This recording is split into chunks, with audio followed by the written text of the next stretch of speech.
Bonjour à tout le monde.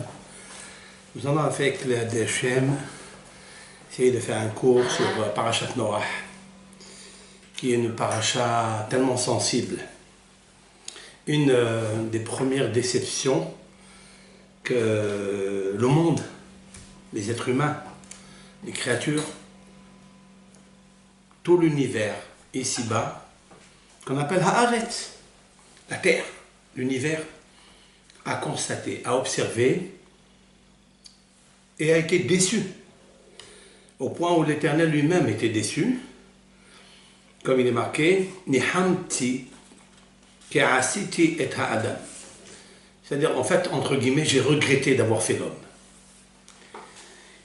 Bien sûr que tous les savants, toutes les communautés scientifiques, médicales, astrologiques, essayent de comprendre, en effet, est-ce que d'abord c'est vrai, ce que la Torah nous a raconté? Est-ce qu'il a existé Noah? Est-ce qu'il a existé l'arche de Noah? Qu'on appelle la Teva. Il y a aujourd'hui des recherches sur le mont Ararat, comme le stipule la Torah, Al-Hare Ararat. Des grandes recherches. Il y a qui disent qu'ils ont trouvé, il y a qui disent qu'ils n'ont pas trouvé. Mais en fait, si les scientifiques se mettent à chercher pour essayer d'établir une véracité sur la Torah qui s'appelle Torah Emet, la Torah de la vérité, écrite par le Seigneur, le prophète du Am Israël, quelle chance pour nous d'avoir eu Moshe Rabbeinu comme vecteur, catalyseur, émetteur de cette Torah. Pas seulement qu'il l'a dite oralement, mais il l'a écrite. Elle est là, parmi nous, elle est avec nous.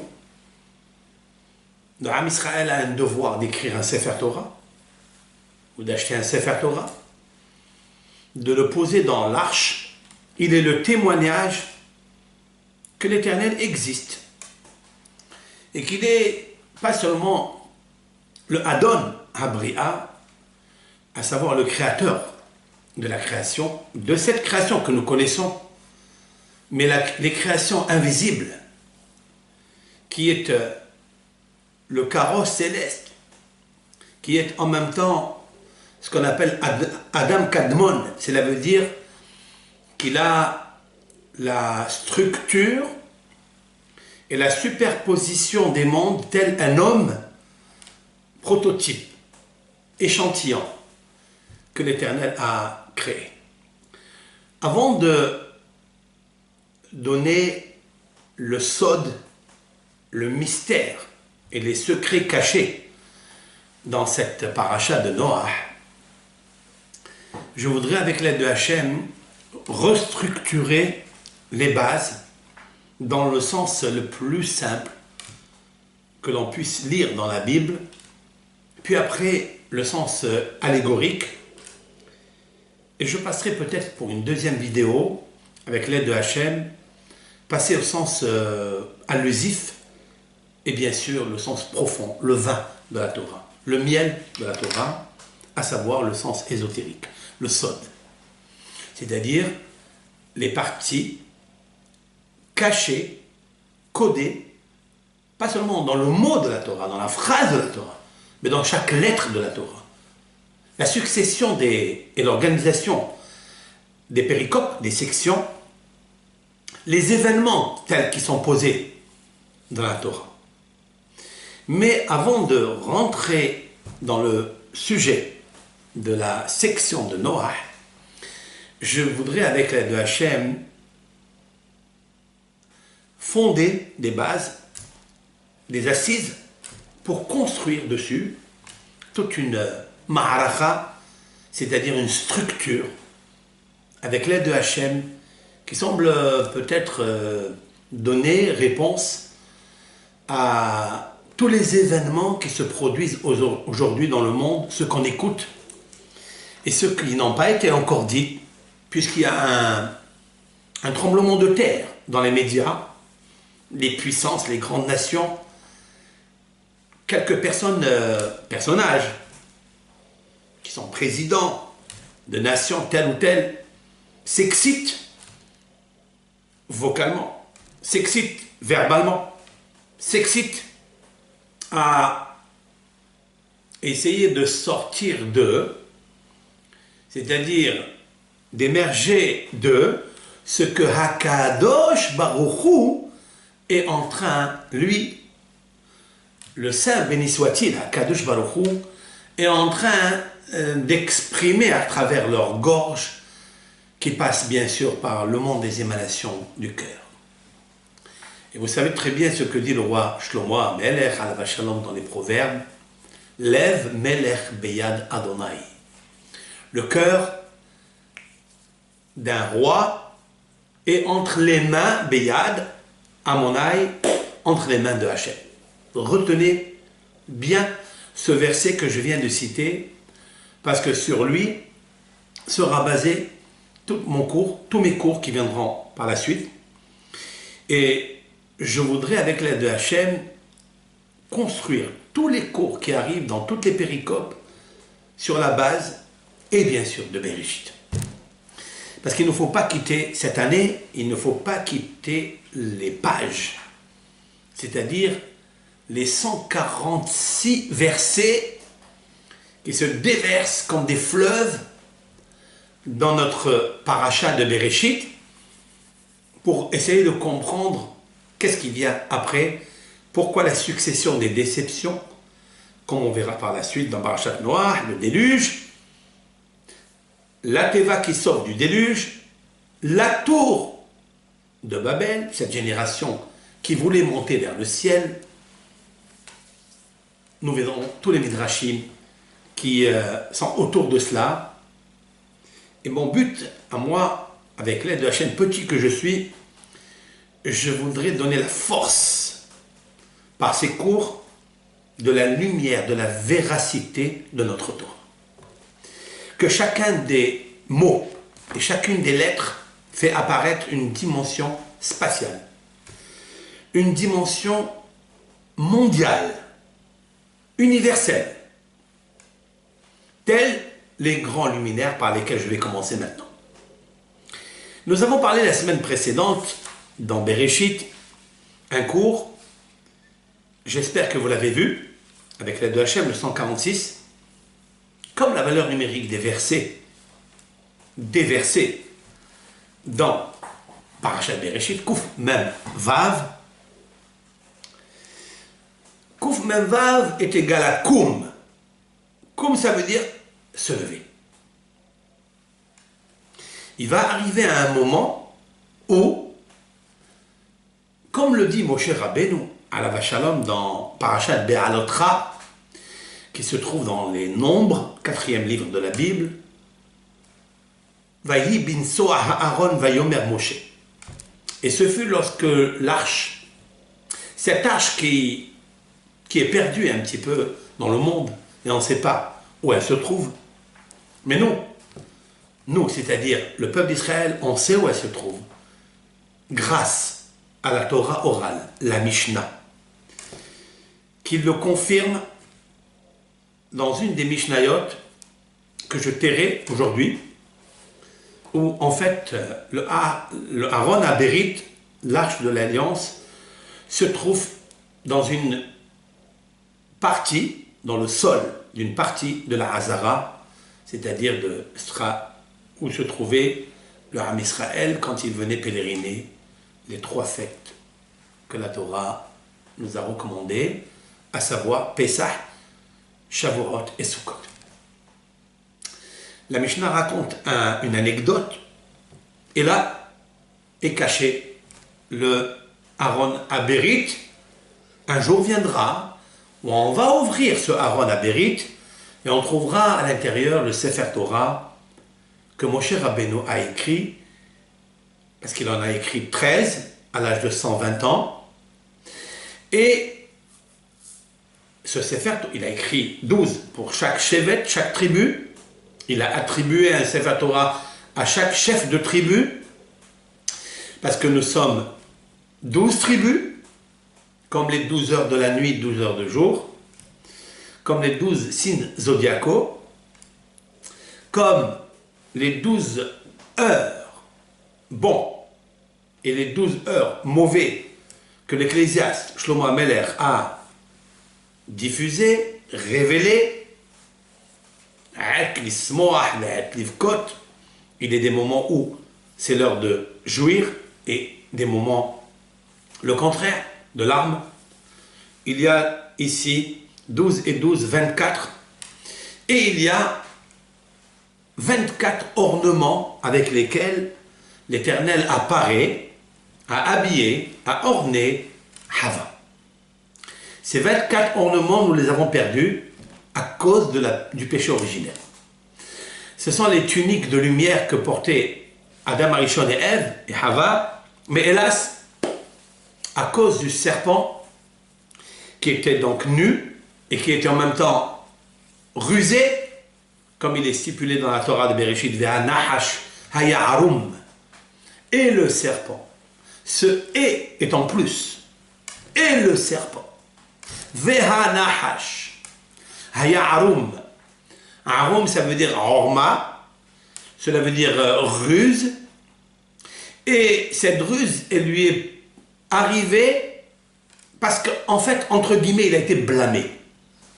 À savoir, parce qu'il était arum, il était dénudé de ces lumières extraordinaires que portaient Adam et Hava. Quelles sont ces lumières? Alors on dit que ce sont des tuniques de lumière. Mais c'est quoi ces tuniques de lumière?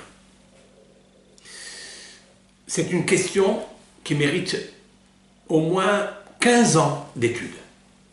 15 ans, 15 années d'études que pour arriver à connaître en fait c'est quoi ces lumières. Mais en effet, je vais vous dire de suite, et gardez-le, parce que c'est une introduction et une préface pour éclaircir ce que nous, habituellement, nous disons dans les cours. En fait, les tuniques de lumière, c'est le nom de Dieu, c'est tout. À savoir Yud Ke Vav Ke. Le tétragramme Yud Ke Vav Ke. Ce nom qu'on va voir à chaque fois apparaître dans la création, alors qu'au début il était marqué Elohim, Elohim, Elohim.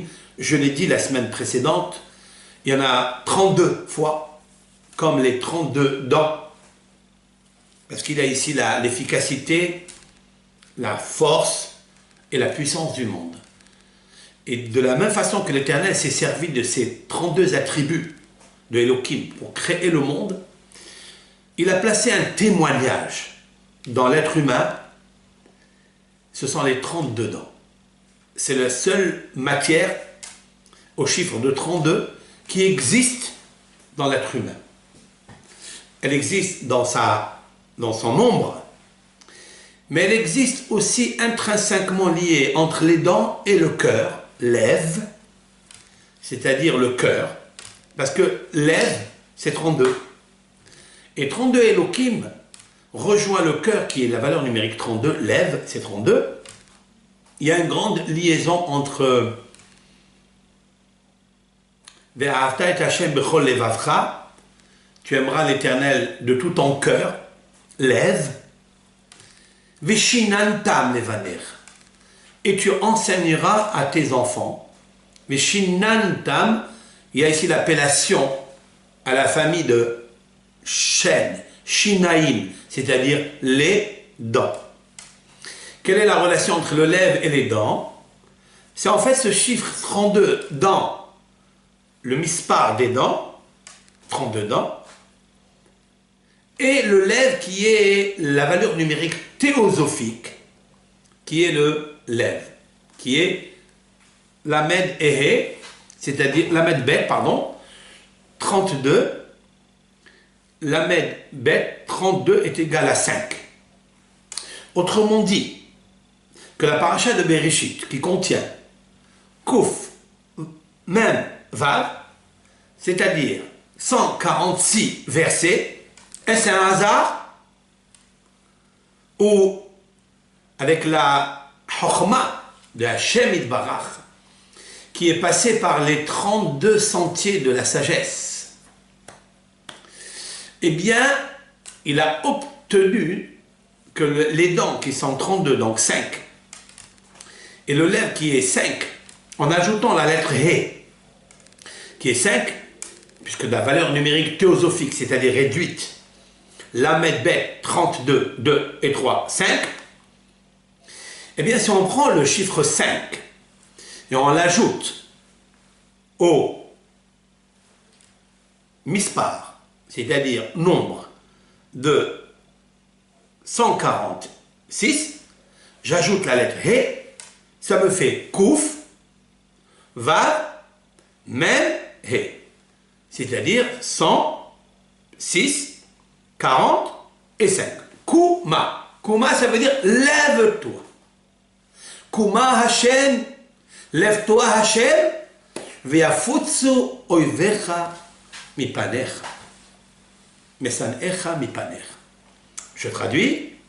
Donc je reviens au texte cité dans la section, la paracha, la sidra de Béalotra. Et lorsqu'on ouvre le Sefer Torah dans cette paracha de Béalotra, où il y a d'ailleurs la parachat Kohanim, Birkat Kohanim, il y a 3 versets qui sont considérés comme un livre. Il est très intéressant de livrer le secret de cela. 3 versets, Vayi bin Soa Aaron, Vayi Omer Moshe, Kuma Hashem, Ve'afutsu Ovecha, Kuma Hashem, lève-toi Hashem. Lorsque Aaron se déplaçait dans le désert, Moshe Rabbeinu, il dit, lève-toi Hashem. C'est quoi cette levée? C'est quoi cette élévation? Alors il dit, et que tes ennemis, c'est-à-dire les idolâtres, eh bien, soient anéantis et soient effacés de devant toi. Voici ce que Moshe Rabbeinu dit, et puis il entame avec Rivavot Alfei Israël. C'est-à-dire que toute cette lumière qui accompagnera le peuple d'Israël, Rivavot, ce sont les 600 000 personnes qui se déplaçaient pour recevoir la Torah. Ils n'ont pas seulement reçu 50 jours après la sortie d'Égypte, mais ils l'ont suivi pendant 42 pérégrinations. Et ces 42 pérégrinations, le Aaron, l'arche sainte, qui est quelque chose de magique, qui portait une sainteté tellement grande, eh bien ce sont les 304 805 lettres de la Torah qui émanent d'elle tout ce que le monde, à nous, qui est juste le dernier des mondes, c'est-à-dire le monde de l'action, eh bien, à part la superposition des autres émanations, formation, création, action, qui en fait, vous l'avez imaginé, que c'est configuré avec le nom du tétragramme Yud Kei Vav Kei. C'est la raison pour laquelle Kuma Adonai, ça veut dire lève-toi Hachem, restructure ton monde. À quel moment, lorsque Rivavot Alfei Israël, lorsque les 600 000 personnes d'Israël qui sont constituées et enracinées dans Bereshit, parce que le mot Bereshit et l'acrostiche, les initiales de Barishona Ra'a, chez Israël, Yekablu Torah, au début, Elohim Ra'a, l'Éternel, a vu chez Yekablu Israël Torah Bereshit. Au début, pourquoi Hachem a créé ce monde? Parce que, bête, Barishona, il a vu. Ra'a, il a vu. Elohim, Dieu. Chez Israël, Yud, Yekablu, vont recevoir Torah, parce que la Torah, c'est elle qui régit le Maaseh Bereshit, à savoir, Shamayim va'aretz v'chol tzeva. L'Éternel va créer à partir de l'outil qu'est la Torah, ou la nourrice qu'est la Torah, va créer toutes les particules qui se trouvent dans ce monde. Qu'est-ce qu'il a créé? Le premier jour, deuxième jour, troisième jour, la Torah par organisation. Et chaque fois, Kadosh Baruch Hu, il a donné la raison pour laquelle il a créé cela, ceci. Mais il a dit, Vayomer Elohim Yehi Tov. L'Éternel a dit que tout cela est bon. Vayar Elohim et Or Ki Tov, il a vu que la lumière était belle. Vous savez que dans ces 146 versets, si on plonge dedans, si on réfléchit, si on s'intéresse à s'instruire par les enseignements de nos sages, que ce soit le Midrash, les docteurs de la Mishnah, ou que ce soit le kabbaliste, Rabbi Shimon Bar Yochai, que ce soit les rabbins antérieurs, c'est-à-dire Ramban, Nahmani, Ibn Ezra, Rashi, bien sûr, Maïmonide, Arizal, Rabbi Yosef Karo, tous ces grands luminaires qui nous ont éclairés dans toute l'époque, nous pouvons voir des choses merveilleuses dans notre Torah. Mais je tiens à vous dire qu'on n'est pas encore arrivé à une petite goutte du grand océan Okeanos. Même petite goutte, je peux vous dire aucune goutte, encore une petite goutte. Et je dirais même que cette goutte n'existe pas. Comme a expliqué le Baal Shem Tov, Alav Shalom, il a dit Torah Hashem Temima. La Torah de Hashem, elle est intègre, elle est complète. Il a demandé, le Baal Shem Tov, Rabbi Israël Baal Shem Tov, de mémoire bénie, il demande, est-ce que depuis des millénaires, que les générations, les Hachamim, les Talmidim, ont puisé de cette Torah, elle est encore entière? Elle est encore Temima? Ça, c'est une phrase qui est citée dans les psaumes. David Amelech, Bechochmato, Bilvuato, il dit Torah Adonai Temima. La Torah de Hachem, elle est Temima, elle est intègre, complète. Elle est complète, mais c'est comme si on la considère comme un océan. Un océan, si vous prenez des citernes et des citernes d'eau, ben, il se vide. Ça, c'est vrai pour l'océan, mais ça n'est pas vrai pour la Torah. Cela veut dire qu'on n'a pas encore pris une goutte, que ça soit du sens littéral, du sens allégorique, du sens allusif, à plus forte raison du sens ésotérique. À plus forte raison. Je voudrais en même temps, Be'ezrat Hashem, placer, comme je l'ai dit, des fondations sur cette paracha de Bereshit. Je vais m'atteler à expliquer 3 sujets qui peut-être sont passés inaperçus. Et bien sûr que Rashi, le prince des commentateurs, nous donne et fournit les explications qui nous sont nécessaires pour contribuer à la lumière, la projection qui va arriver à Parashat Noach. Tout d'abord, je commencerai avec les 2 grands luminaires. Parce qu'ils sont tellement importants, ces grands luminaires. Je voudrais, petit à petit, essayer d'expliquer les choses, parce qu'elles sont très complexes. Alors, et c'est de là, à partir de ce moment, c'est-à-dire nous sommes dans le chapitre 1, le verset Yud Dalet. Le verset Yud Dalet, c'est-à-dire 14. Ce chiffre m'intéresse énormément, c'est ce chiffre 14. C'est la valeur numérique David. Est-ce que, par hasard, comme ça, on a tiré au sort, que ce chapitre 14, dans la création, qui est d'ailleurs le 4e jour de la semaine, c'est-à-dire Yom Revi'i, est-ce qu'il est un hasard? Non, il n'est pas un hasard. Il est fait avec une chokhma, amuka me'od. Je voudrais, avec l'aide de Hachem, donner ces shiurim là, afin d'apporter à toute personne, ceux et celles qui nous écoutent, avec l'aide de Hachem, apporter des éclaircissements des choses qui passent inaperçues et que des fois on n'a aucune emprise de cela et on ne comprend pas ce qui se passe. Tous les phénomènes climatiques qui vont s'annoncer dans le monde. Comme la Torah l'avait prévu à Bereshit et elle l'a observé malheureusement dans Parashat Noach. Ce qui me fait en fait qu'il me faut de l'intelligence, c'est tout. C'est pourquoi que la racine de la paracha de Bereshit commence par un bet, c'est-à-dire la lettre 2, et celle de Noach qui commence par un nun, c'est-à-dire 50, 52. Dans 52, il y a tout. 52, c'est 2 fois le nom du tétragramme, 26 et 26. 52, c'est aussi Ben, c'est-à-dire le fils. Le fils, on peut l'appeler le fils de Dieu. Bene ha-Elohim, les fils de Dieu.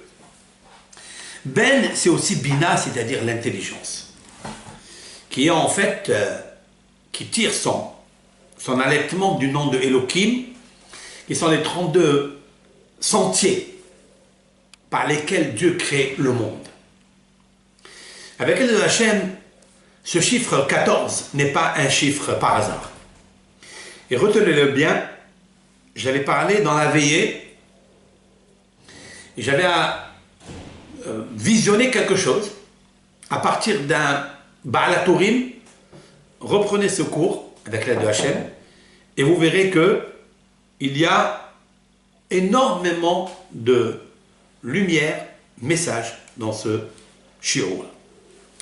Vayomer Elohim yehi or, je commence donc à traduire le texte normal. Donc nous sommes dans le pasuk Yudalet. Vayomer Elohim yehi me'orot birkia hashamayim. Vayomer Elohim, l'Éternel dit, Elohim donc c'est la tribu de la puissance de créative. Yehi me'orot, que soit me'orot, ce sont les luminaires. Birkia hashamayim, dans le firmament céleste. Immédiatement, je passe au Midrash. Me'orot, normalement, le mot Me'orot doit s'écrire même Aleph, Vav, Resh, Vav, Tav. Me'orot, comme ça se prononce, nous avons le même, nous avons le Aleph, Or, Me'orot, il doit y avoir un Vav. Resh, il est écrit, il doit avoir un autre Vav, la lettre 6 et 6 sont privés de la graphie du mot Me'orot, c'est-à-dire les luminaires. Voici déjà une première question qui se pose à tous les Hachamim et qui sont fascinés de savoir pourquoi l'Éternel a dicté une faute d'orthographe à Moshe Rabbeinu. Lorsque Moshe Rabbeinu il écrit Me'orot, il veut écrire Me'orot plein Vav, deux Vav. Et puis il dit non, tu marqueras Me'orot privé de deux Vav. L'absence de deux Vav, Birkia Hashamay, dans le firmament céleste, les Havdil ben Haor, Hayom ou ben Halay. Pourquoi nous priver de ces deux Vav?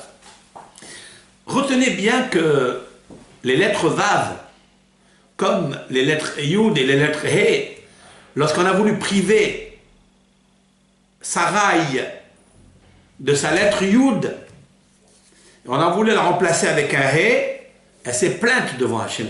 La lettre s'est plainte. Elle a dit à Hachem, pourquoi? Je suis posé dans un prénom d'une femme exceptionnelle, la Tzadéket Sarai, tu m'enlèves de là pour me mettre où? Puis il l'a posé chez Yoshua. Il l'a posé chez Yoshua, celui qui est le disciple de Moshe Rabbeinu, et Yoshua, bien sûr, celui qui mérite de rentrer en Eretz Israël avec le peuple d'Israël. Ce que Moshe Rabbeinu, hélas, pour cause des tribulations, des rébellions d'un peuple qui, entre guillemets, l'a trop molesté, et quand même il l'a aimé, et voilà que Yoshua mérite de recevoir le Yud de Sarai. Très intéressant de savoir, c'est quoi ce transfert? Bien sûr, nous sommes incapables de connaître tous les paramètres qui nous amènent à la lumière claire pour comprendre la pensée, ce qu'on appelle Da'at Hashem, Da'at Torah, la connaissance de l'Éternel, la connaissance de la Torah. Ici, les deux lettres Vav peuvent demander à Hashem, mais pourquoi tu nous prives des luminaires? Retenez ce chiffre Vav qui est privé, c'est-à-dire à double fois. Et la lettre Vav, c'est 6. Donc 2 fois 6, c'est 12. Vous apprendrez que le 12 veut dire quelque chose. Je viens de l'épeler, veut dire les jours, les heures. Ce sont des jours, ce sont des heures, ce sont des parallélismes. Et c'est aussi les 12 zodiacaux. Et c'est aussi les 12 tribus d'Israël. Mais nous sommes pour l'instant privés de ces deux Vav. Rashi explique, et je viendrai à Rashi. Il est privé de la lettre Vav. Al, Rashi nous dit quelque chose de fabuleux. Al Yom Me'era, parce qu'il est un jour, mercredi, là, de la création des luminaires, il est une malédiction, l'Ipol Askara Batinokot. Cela veut dire que les bébés qui meurent par la diphtérie, Askara, eh bien, se produit cela le mercredi.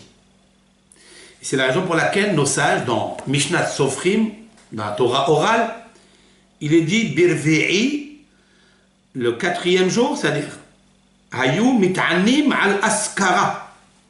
Nos maîtres ont institué un ta'anit, un jour de jeûne, le mercredi. Pourquoi? Pour éviter la diphtérie, qu'elle ne tombe pas sur les petits bébés. Vous remarquerez dans le monde, et ça se trouve plusieurs fois, que le mercredi, il y a ce qu'on appelle la maladie du croup.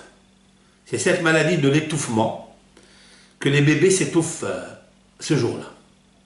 La Torah vient nous dire comment ils l'ont vu Hachamim, comment ils ont vu ce phénomène se produire, ils l'ont observé pour bien sûr réparer, c'est-à-dire par le jeûne, par l'étude de la Torah, par la tzedaka, pour renforcer le luminaire, pour ne pas créer des désastres, à savoir la maladie de la diphtérie, le jour du mercredi qui tombe sur les enfants.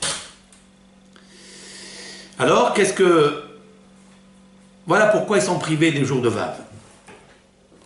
Ça, c'est la première explication midrashique, mais authentique, puisque nous avons observé cette catastrophe qui arrive chez les enfants, qui souffrent de la diphtérie. J'expliquerai en profondeur ce que le Zohar HaKadosh, avec l'aide de Hachem, nous dit sur cette diphtérie, qui la provoque, pourquoi, en quoi est la relation avec les méhorot, avec le luminaire, c'est-à-dire soleil, lune. Maintenant, on revient. Pourquoi faire?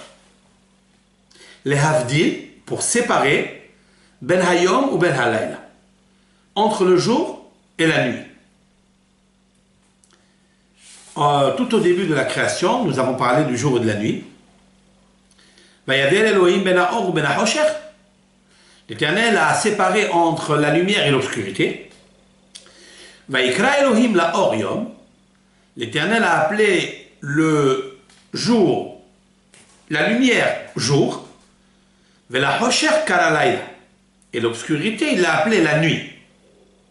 Ça, ce fut le premier jour, lors de la création de la lumière. Donc, la lumière s'appelle jour, l'obscurité s'appelle la nuit. Ce fut le jour, ce fut la nuit, Yom Echad, le jour unique. A priori, ici, il y a une question. Qu'est-ce que font les méhorot? Les méhorot, cela veut dire les luminaires. Pourquoi ils sont là? Eh bien, ils sont là selon le sens simple. Les havdil ben hayom ou ben halayla, pour séparer du jour et de la nuit. A priori, on n'a pas besoin d'eux.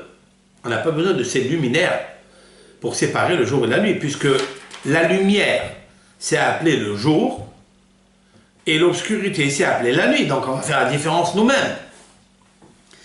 Et là, il y a une très grosse question, et Rashi la soulève.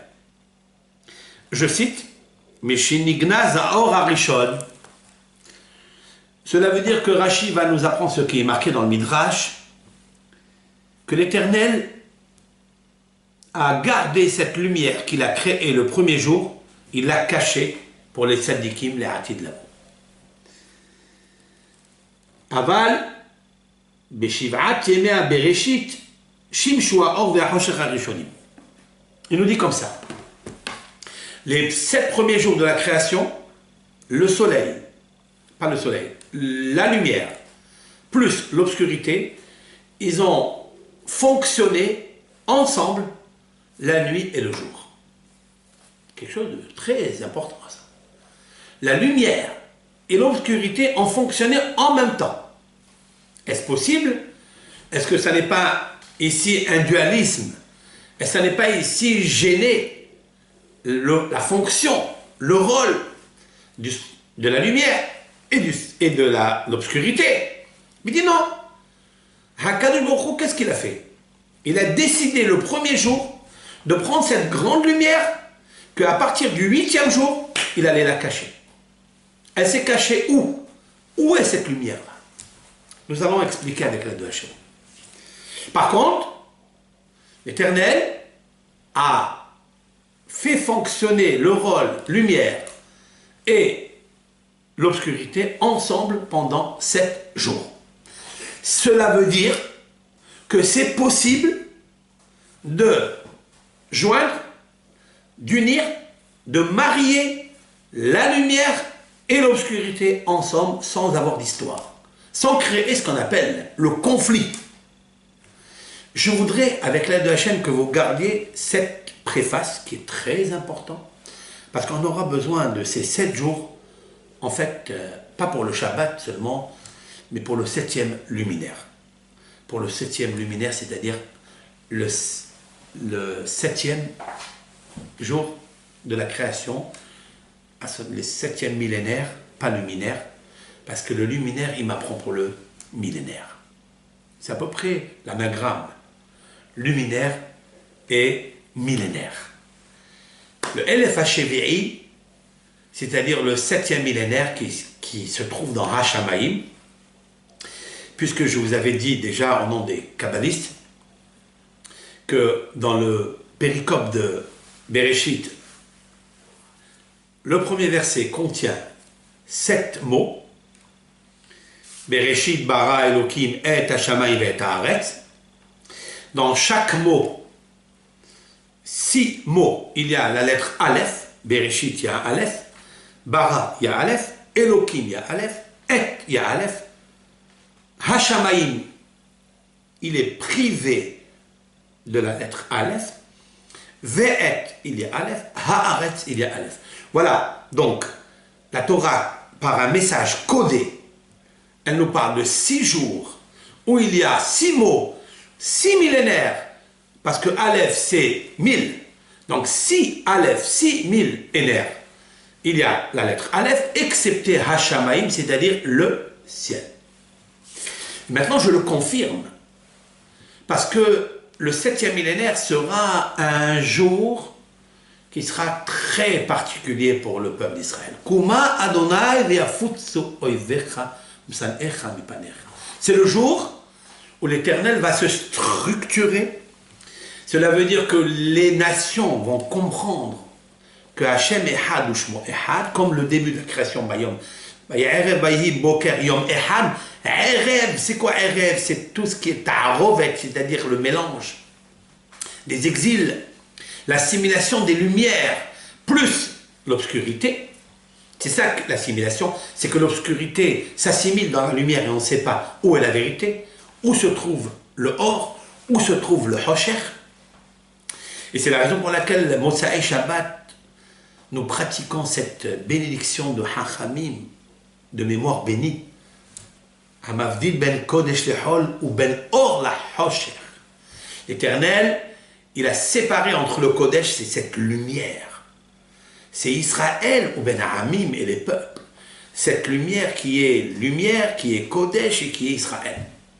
En fait, il a pris cette lumière, il l'a gardée, bien que les 7 jours de la création, il y a eu un mélange de fonctions.